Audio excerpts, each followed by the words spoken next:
कर्नाटक राज्यातील गुलबर्गा जिल्ह्यातील गाणगापूर श्री दत्त महाराजांचं जागृत देवस्थान आणि श्री क्षेत्र गाणगापूर हे दत्त भक्तांची पंढरी म्हणून प्रसिद्ध आहे।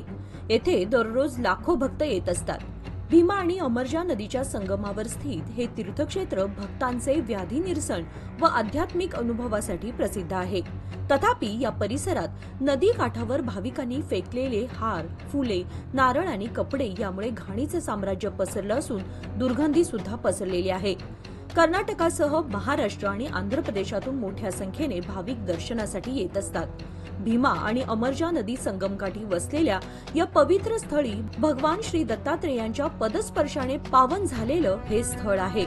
दररोज हजारो भाविक दर्शनासाठी येत असतात, त्यामुळे येणाऱ्या भाविकांची येथे गैरसोय होत आहे। संपूर्ण मंदिर परिसर स्वच्छ आहे।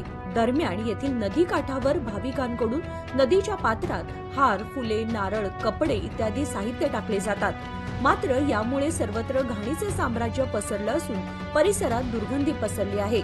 मंदिर प्रशासनाने व स्थानिक लोकप्रतिनिधींनी तसेच येथील नगरपालिकेच्या वतीने लक्ष पुरवून या परिसराची स्वच्छता करणं अत्यंत गरजेचं आहे, मात्र ते दिसून येत नाही। तसेच परराज्यातून येणाऱ्या भाविकांनी सुद्धा स्वच्छतेचं भान ठेवून हा परिसर स्वच्छ आणि निर्मळ ठेवण्यास मदत करायला हवी। मंदिर प्रशासनाच्या वतीने कायमस्वरूपी सुरक्षा रक्षक येथे नेमायला हवा, तरच या श्री गाणगापूर तीर्थक्षेत्राचे पावित्र्य जपले जाईल अशी आशा व्यक्त होत आहे। त्यामुळे लवकरात लवकर प्रशासनाने याकडे लक्ष देऊन येथील सर्व परिसर स्वच्छ करावा अशी मागणी वाढू लागली आहे।